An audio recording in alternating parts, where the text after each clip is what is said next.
Hello everybody, sorry it's been a while since I did a video. It's because I actually been a little bit busy dealing with family emergencies and whatnot. Also, if you could tell, look at my workstation desk, table, whatever you would like to call it. It's a complete mess. This is what I do with some of my projects. I work on this thing, and if I can make room, I probably would.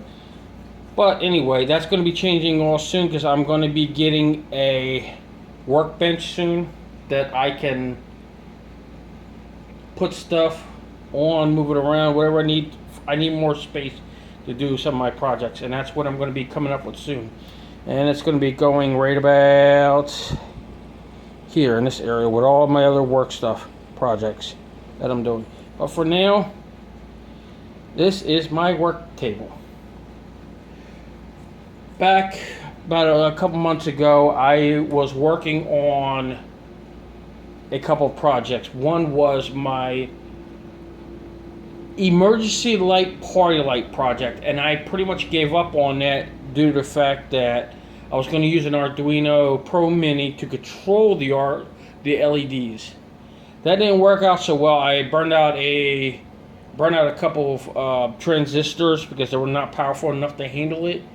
So I tried to get bigger transistors. That didn't work out so well.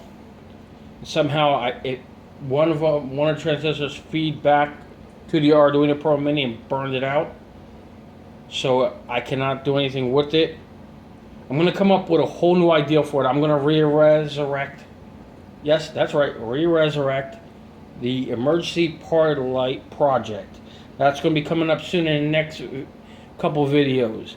Also, what I'm going to be doing is actually doing some Bluetooth stuff coming soon.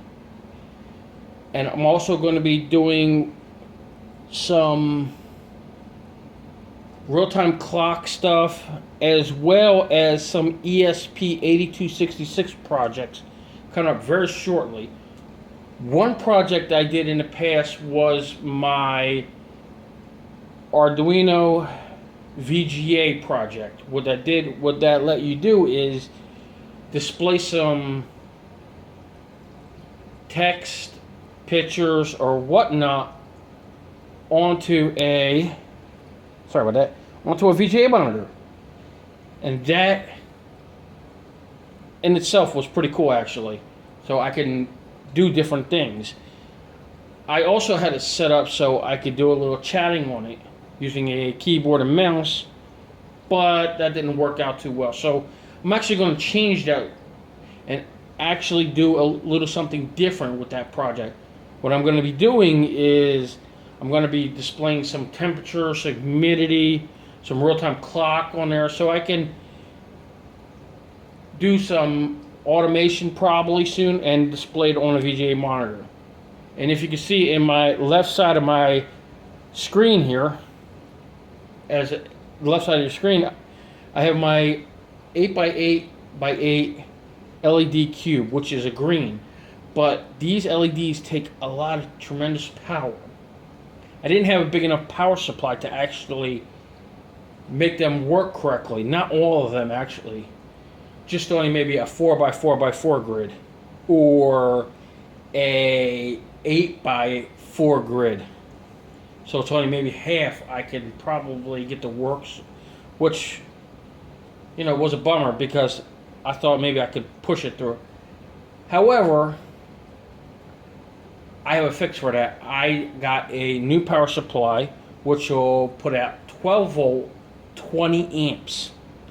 Should be more than enough to actually make these LEDs shine. Excuse me. So that'll be coming up soon. For now, that's about it. This is the end of this video. Hopefully, I'm going to be continuing to do a new video coming up very shortly. Well, that's about it. Have a good one, everybody. See you next time.